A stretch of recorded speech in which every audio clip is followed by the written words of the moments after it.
Welcome to Maximal Being. A podcast devoted to ditching fad diets and using real science to get you healthy and feeling great. I'm Doc Mok, a GI and functional medicine doctor who harnesses the power of gut health to get you achieving your goals. And I'm Jacky P, a well-informed layman who challenges the experts and asks the questions that you want. Don't forget to hit the subscribe button or leave a comment. And now, on to the show. What's going on? Maximal Being's Doc Mok here with MaximalBeing.com. Don't forget to hit the subscribe button, leave us a comment. It does help us to get the word out. If you have any questions, you can email us at team@MaximalBeing.com. Enjoy the episode. Hello, Maximal Beings. We're back. It is Doc Mok and I, Jacky P, here. It's been a while, Doc Mok, I feel like, right? We haven't recorded one in a good little while. How you been? I've been really okay.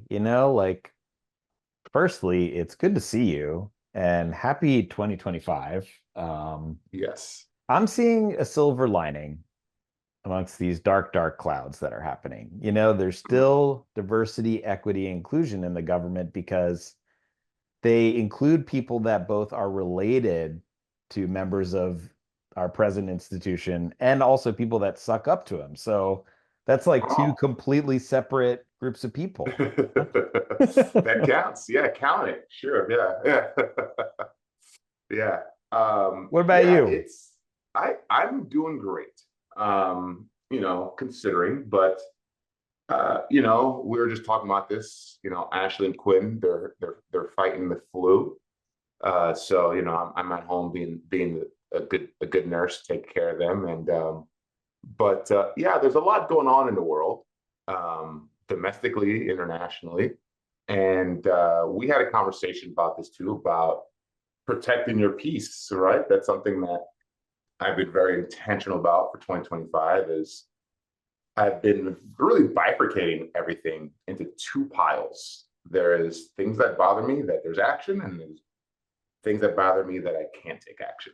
And trying my best to be aware and be informed, but also understand that there's some things that are out of my hand and do my best to protect my mental health.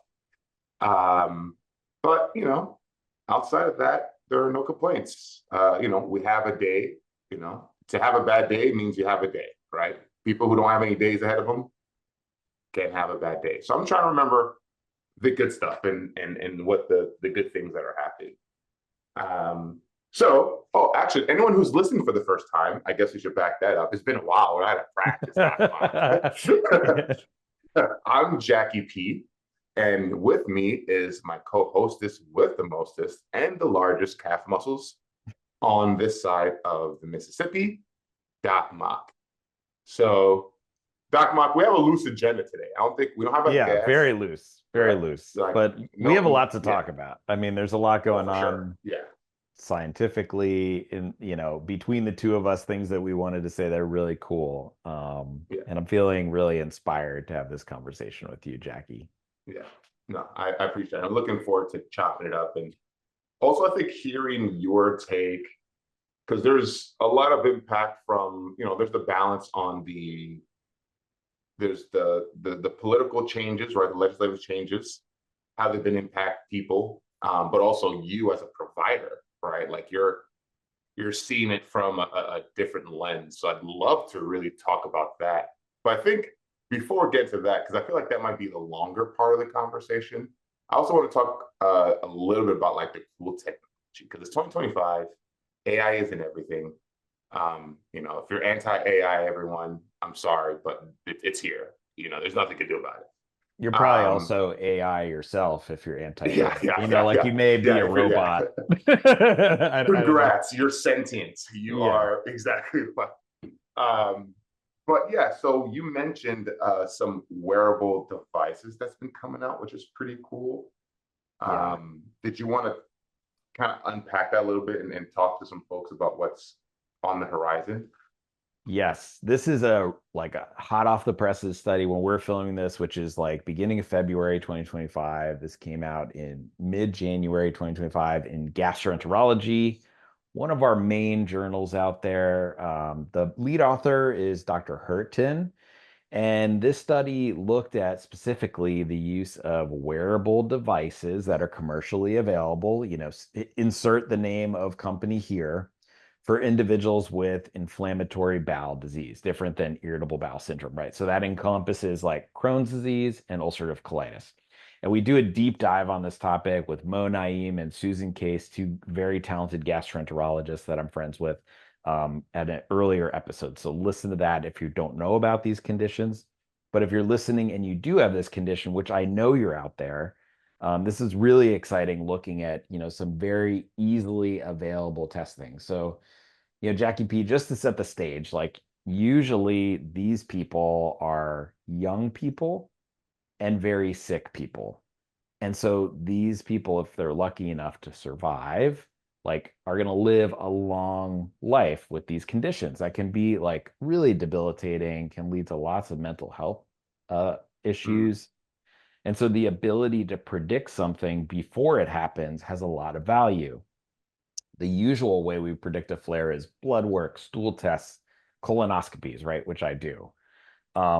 But what they did in this patient population, and this was like across 36 different states in the United States, over 309 patients, and they had them wear their device and they looked at several things like circadian rhythm, heart rate variability, which I know we've talked about in a prior episode. And what they found is that heart rate variability was a lead time predictor of inflammatory bowel disease flares.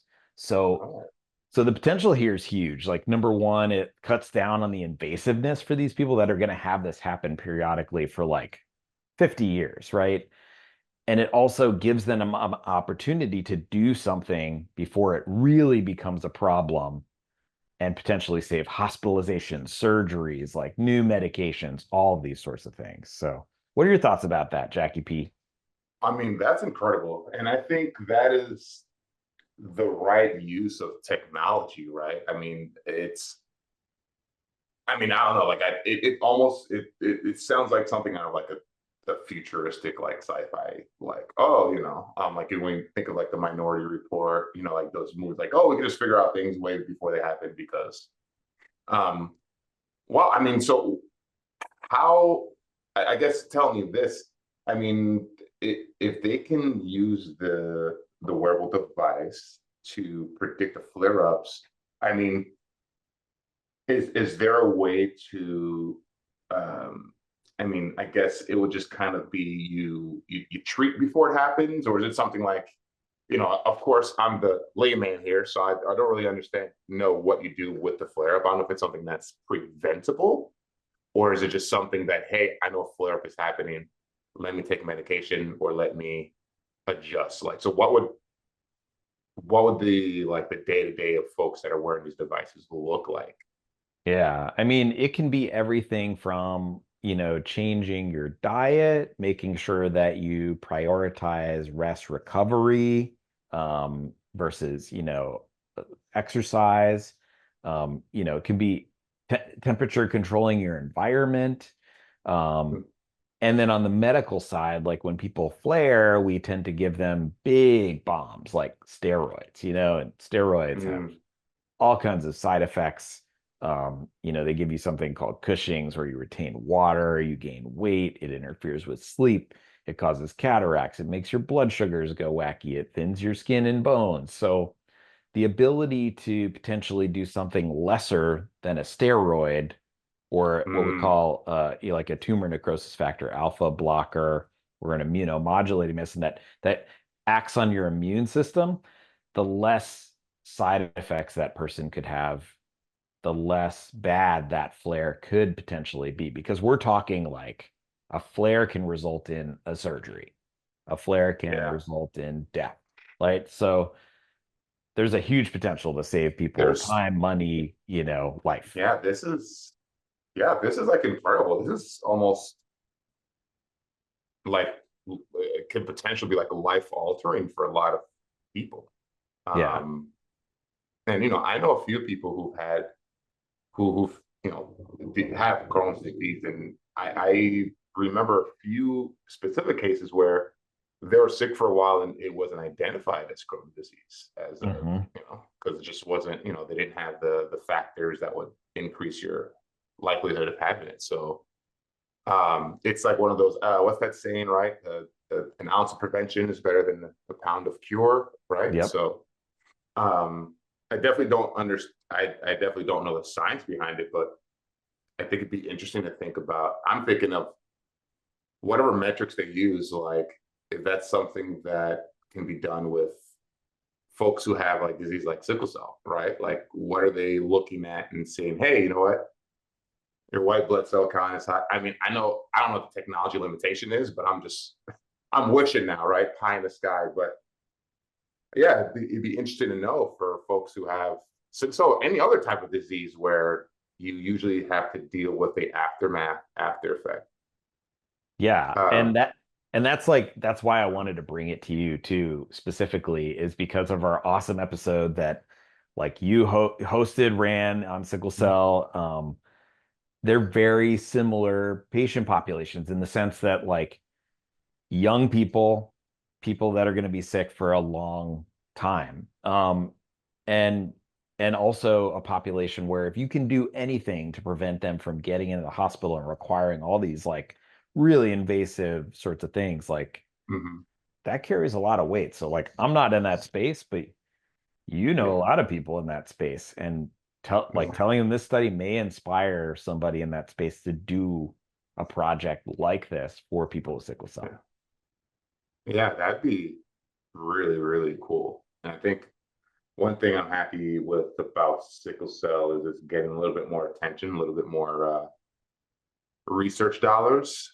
Um, so I can imagine that it hopefully there's a someone out there who's much smarter than me is figuring out, thinking about it. Much But smarter than me too. Like yeah, there and there's like it's one of those conditions that just doesn't get like there's not enough options for treatment in yeah, 2025. It yeah, just like and so many people have it, yeah, And I mean, I think it's because of the way that we do a lot of research, right? Like classically, a lot of the research like doesn't necessarily differentiate people of different ethnic backgrounds and racial groups and sexes and the ability to capture different populations using the same therapy that may have been validated in a primary X, Y, or Z population doesn't always transfer over, right? yep, yeah. Are you a healthcare practitioner searching for a comprehensive solution to streamline your patient referrals and improve collaboration with other practitioners? Look no further than Rupa Health, the ultimate platform for integrative and functional medicine practitioners. As a healthcare practitioner, I've struggled with the traditional referral process for labs. It's time-consuming, inefficient, and often lacks the necessary communication between providers and patients. But ever since I started using Rupa Health, everything has changed. That's right, Rupa Health is revolutionizing the way that practitioners connect and order lab work with their patients. Their advanced platform allows you to effortlessly send and receive patient lab referrals and secure their information, sending them the kits directly. This makes the communication directly with other patients and practitioners easy to take care of. I can't stress enough how much time and energy Rupa Health has saved me. With just a few clicks, I can easily order lab work and track their progress, and then I receive the results directly into my inbox, which I can send to the patients automatically with recommendations. Absolutely, Rupa Health's extensive network of lab testing and curated, integrated, and functional medicine testing allows practitioners to receive the highest quality of care and dedicate their practice to a patient-centered, holistic approach which aligns perfectly with the values of healthcare in a functional medicine practice. Plus, Rupa Health provides you with excellent customer support. Their team is responsive, knowledgeable, and always helps with assistance in billing questions and how kits are shipped to your patients. They are dedicated to helping practitioners like us provide the best possible care for our patients. And if you're a patient listening, It allows you to seamlessly order your lab testing and receive all of the necessary information. Rupa Health has been a game changer for my practice, and as you know, it will be for yours too. Don't miss out on this incredible opportunity to save on lab testing by heading to labs.rupahealth, that's rupa.com/store/storefront V as in Victory, G as in Grape, X 00400. That's labs.rupahealth.com/store/storefront_ V as in Victory, G as in Grape, X 0040. I'll see you later, Maximal Beings. I was going to say one of the really interesting things happening right now, which as a scientist is just like laughable, is the government and the institutions that they run that are science-based have scrubbed research grants and flagged them when they mention gender or equity or race in them, which, you know, if there was a scientific advisor as a part of this administration that actually was a scientist, they would realize that like pretty much every study that we do in the United States like talks about these differences because we know that, you know, if I'm of Eastern European descent and the study is not done on me on a certain medication, like we don't know how that medication responds to that population, right? As an example. So scrubbing that from like grants, you're not going to be giving out any money. Maybe that's the goal. I don't know. Which might be the goal. You know, Yeah. it's also, you know, I saw this, and maybe you can back this up and have more details on it. But a friend of Ashley shared that, part of like the research they scrubbed. So now I forget the name of the database, and you probably know. Like women can't go and see like which types of birth control would work better or worse for them because they've also scrubbed that information. So yes, yeah. The funny thing about this though, Jackie, is that like so the cronies of this like branch of our government that nobody voted for, who have no scientific background, have made these choices. And it's just like lazy. The way that they found the pages to delete were all based upon like search terms, which you would think like a tech person would know that that's going to get some stuff that's like not related at all to what your goal is. So like they've deleted things on Alzheimer's disease and certain infectious diseases that have like, you know, no basis for equity or diversity. But also, Jackie, like people think that this like information is gone forever from the planet, but like most of us doctors don't get our information from the CDC. Maybe infectious disease doctors do, but like you can find this information a bajillion other ways through like other groups that are leaders in the field, like the American College of Obstetrics and Gynecology, or private things like Up to Date, which like is, you know, privately funded, and there's no way the government can control that. So that information's out there still, but they think that they're like doing this evil thing where they can control everybody. I don't think I've looked at the CDC website for guidance for a medical decision in decades. Yeah. Well, that's encouraging because, you know, that was one question I was going to ask. I was like, it's got to be there somewhere out there in the space still, right? Like you can't just like, for lack of a better word, just hit the delete button, Control Alt Delete, and it's just gone forever. So I know. In my brain, it's like what I think they are actually doing. Just like, you know, highlighting like, delete, you know, wipe their hands of it, like, good job, guys, you did it. I know.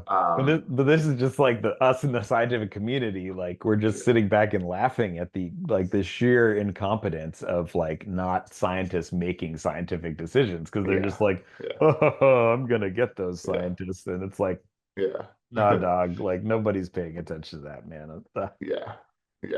On the flip, what were you gonna say, Jackie? It's just crazy out there. I was just reflecting and like just to think about what's happening, decisions are being made. Yeah, I don't know I don't know why it's happening like that. It doesn't make any sense to me. One resource I was going to get to the listeners out there is a website called climate.law.columbia.edu. And on this website, they've created, because of this like, barrage of orders that come out with the sense of like confusing people, it's organizing all of the things that are being affected from a scientific standpoint. And this is like all sciences into one location with also the plans for rebuttal. So it's a way to kind of just keep all of these things organized in a space. Interesting. Okay. Yeah. That's cool. Which I got through a group that I work with as well. That does make me feel better too. I think it's good. Like all it's all, it's not all lost. There are folks. It isn't. Yeah. It isn't. Are you looking for high-quality, evidence-based supplements to support your functional medicine practice? Look no further than FullScript, the leading platform for healthcare practitioners to prescribe and order professional-grade supplements. As a functional medicine and gastroenterology doctor, I trust FullScript to provide me with a wide range of high-quality supplements that meet specific needs of my patients. Their extensive product catalog includes trusted brands, ensuring that I have access to the best options for my patients' health. That's right, FullScript offers a comprehensive selection of supplements, including vitamins, minerals, botanicals, and specialty formulations, all sourced from reputable manufacturers. Plus, their rigorous quality control ensures that you're getting products that meet the highest quality standards of purity and potency. And what I love most about FullScript is the convenience it offers. With their user-friendly online platform, I can easily browse, prescribe, and manage supplement protocols for my patients. It saves me valuable time and streamlines the ordering process. Absolutely, FullScript makes it easy to create customized protocols for your patients and track their progress. Plus, they handle all the logistics from inventory management to shipping, so you can focus on what matters most, providing excellent care to your patients. So if you're ready to take your functional medicine practice or wellness to the next level, visit us.fullscript.com/welcome/maximalbeing. That's us.fullscript.com/welcome/maximalbeing to receive your 15% discount on customized supplements and check Maximal Being standardized protocols for gut health. FullScript has been a game changer for my practice, and I know it will be for yours. Don't miss out on this incredible resource for functional medicine practitioners and patients alike today. I will say on the flip side, so when the financing pause occurred last week, I work at a cancer center. We are a quaternary cancer care center, meaning we take care of a lot of people that have failed, level 1, 2, 3 chemotherapy and are looking for answers, right? They're trying to get on clinical trials. And not all clinical trials are funded by the government, but some are. And so Democrats, Republicans, independents, like whatever my patients were that week, probably mostly Republicans because I'm in Florida right now, those people that day couldn't get that intervention that they are working so hard to get on. Everybody just was paused again because of just sheer incompetence and misunderstanding of what this pause would do to actual people. And every patient that I talked to about this was just like, I can't believe this. This is ridiculous. Because God, there are a few things that are worse in life other than going through cancer, right? So having somebody stand in your way for getting something that you're already a part of or trying to get on as a glimmer of hope is just not right. It's not right to do to people. Yeah. And I know, and for those who may not understand the context, because, I in the finance and being someone who's in the hospitals, I'm very familiar with how health insurance works and everything, but I think we should also take this time to kind of break down really what that nuance is, because some people might just be thinking, hey, shouldn't health insurance cover this, right? Hey, you got sick, there's a trial, there's a treatment that, that shouldn't just be covered by health insurance. So what I guess what is the like how does some of those patients fall into that category of having the government help with the clinical trial versus it being a health insurance, I guess, conversation. Yeah. Health insurance takes the guidelines, things that are standard, that are already have gone through approvals and evidence-based data to say this medicine is first. Like we know the mechanism of action in animals. We're trying it on a small group of patients, and it's safe. The next level of study is like, does it actually work for the intent that it's coming out with? And then lastly is like looking at more long-term results. And, once it gets through that process and there's time, people will integrate these trials into like guidelines. And then everybody would be like, oh yeah, like for high blood pressure, I take something like hydrochlorothiazide. And like, Yeah. you just know that, right? And the insurance is like, yeah, hydrochlorothiazide, like there's tons of data on that. We'll approve that and we'll save you some money.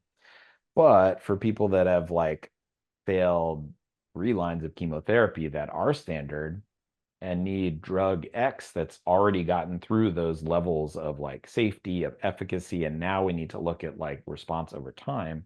This is where clinical trials come into play. It's people that are outside of the box, don't fall into those like standard of care trials and treatments.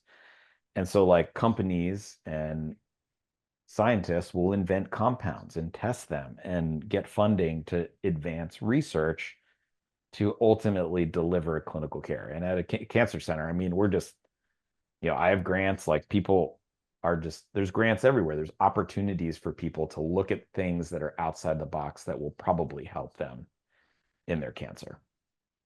And Gotcha, insurance gotcha. has nothing to do with it. We'll never pay for that in a million years.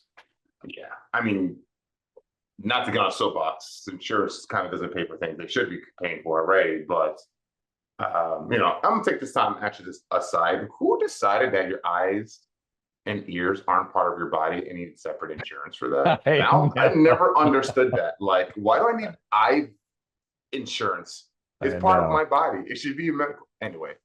So I don't know how that happened, but I'm pretty sure there's some sort of history. But I'm the layman. I'm the layman's guy, so I don't need to know all the facts. But you're right. I don't get that either. Right? It doesn't make any sense at all. Yeah, like we have some folks that I know that like they need hearing aids or something. Like, yeah, nope, that's not insurance. That's a special fringe. Go over there and have to deal with that. So it's just so goofy. Anyway, so let me relay back to you and make sure that I follow for the folks out there. So I'm just going to use very simple. There's Tylenol, acetaminophen. You need it in the hospital. The insurance company knows, of course, they're going to charge you $80 a pill, but that's another conversation. They throw that at you all the time. If you are someone who has a specific situation where either your Tylenol doesn't work anymore or it's not strong enough, for instance, and then there is new painkiller X, right, which hasn't, right, and you in the medical field have some data and enough research to know that it is effective, but just not enough for the insurance carriers to say, yes, we will start covering this. Is that kind of like exactly broad understanding? Okay. That's exactly it. So, I mean, is this a big part of your population of patients? Is this half, 50-50, or is it just kind of grab bag? That day, which I think was Tuesday, I had 12 procedures, most of them pancreas cancer. Of the 12, 8 were enrolled in a clinical trial or trying to get on a clinical trial. And none of them could do that day because of this decision that was made without thought. Wow. I can't even imagine how, you just do the math and the scale of it, like how many individuals do what you do across the country. So easily thousands of people impacted just just because somebody's lazy and didn't think about like, oh, if I do this, it could because there's no like scientists that are advising these people that the repercussions that their decisions could make. Like the scientific advisor for this administration is an AI tech guy who fumbled his way through law school and an undergraduate. Yeah. So, well, that's scary. I know. But fortunately, like, people realized how stupid it is and said something about it, and they paused it, at least in some of the programs, Yeah. Yeah. Well, that's I mean, so many things to say about that. It's just, folks should just, if you're, it's just very interesting to me to like see how quickly and widespread an impact like this can make on someone, like as a patient. It's in a sense like, they're playing with folks' lives, right? And just like without consequence. Yes. And it's just scary to think about that. Also, I think, like what can we do? Is there something that we could do, like as a population, as a medical industry, to put safeguards or contingencies in place, or like, hey, they cut funding. I mean, outside of just going and getting like privately funded, right? And like asking someone with a ton of money to write some checks. Like, I mean, is there anything that folks can be doing or should be doing to like stop, like, because what happens again next Tuesday, right? And say, hey, we're cutting this off again, right? And then we're back to where we were. Like, is there action items, I guess, to say for this? Yeah, I mean, the silver lining is exactly what you have already said, Jackie, is that like so many trials are not funded by the government. It's actually very difficult to get on NIH funding. There are so many private mechanisms to get grant funding that it circumvents this whole nonsense, right? So it's another, like we call it workarounds, right? I'm sure you use the same term in the business world. Like we're all just working around it. Like we're just like, all right, cool. We're just gonna, we're gonna find some other way for our patient to get what they need, because that's our job, right? As people of light, like, and that's not a religious statement, but like doctors, nurses, technicians, we're all people of light. We're trying to help people. We're trying to give good to people. And we're going to find a way to do that for our patients, like one way or another. So I think that's like some of the light there. And I think also if you're somebody out there that is a healthcare provider that has experienced something like this, you need to share this with your patients. Like it's our job, like physician means teacher, right? So you need to teach your patients about these things. You need to just stand up and say something to them. And if you're a patient that suffered from something like this, you need to share your story with somebody. Tell your aunt, your uncle, your cousins. Like the more people you tell, the more it will spread and the more people understand the gravity of this. Because the people that are making the decisions are never going to understand this unless they themselves are in that situation. Because that's just the way that we work as people, right? We're just like, unless it affects our microcosm, we don't care. Like really. Yeah. No, that's a good point. And I think also, for me, one thing I learned when we had a conversation about this the other week is just how widespread it is. I think you don't realize. And I think the awareness helps. And I don't think people really understand they say, the president of the United States is the most powerful person in the world. And in a sense, like if with the wave of a pen, right, they can like stop someone who needs potentially life-saving procedures that they've never seen, never met, don't even know exist. That is a kind of a scary thing, because it shouldn't be that way, especially in the medical space, right? I feel like in the medical world, there's some world that should be insulated and protected, right?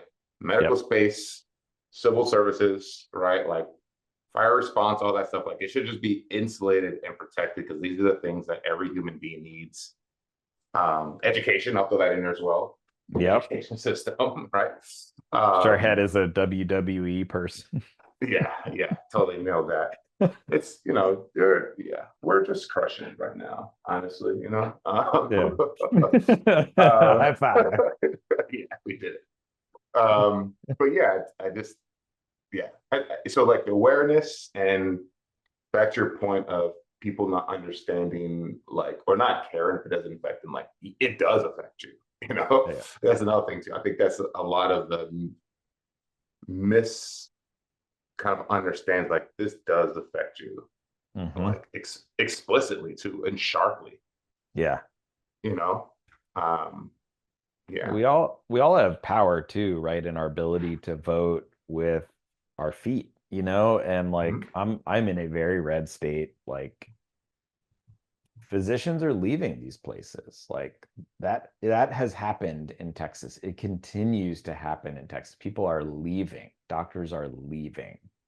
And as a result, the mortality that like is going up in places like that because there's a suck of like resources and thought and care.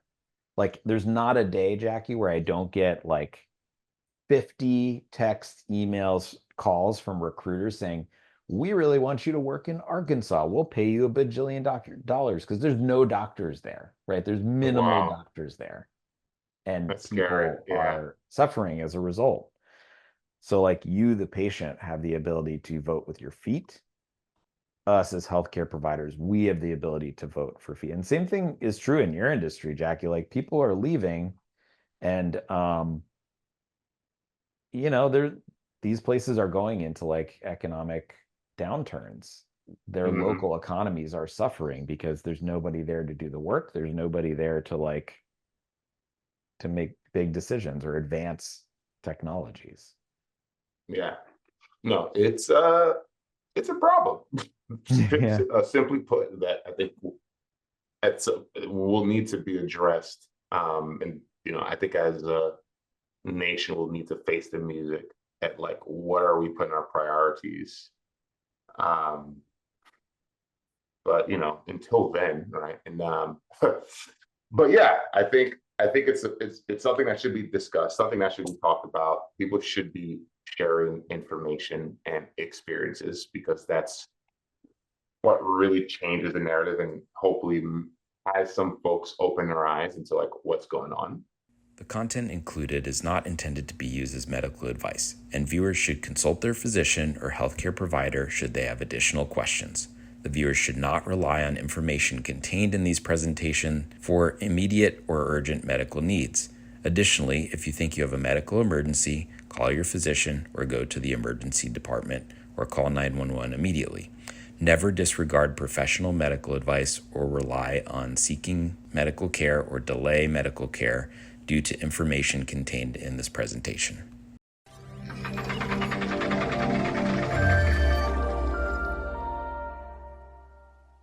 What's going on, Maximal Beings? Doc Mok here. If you haven't done so already, leave us a comment and hit the subscribe button. Let your friends and family know. That way we can get the word out and continue to bash the bro science.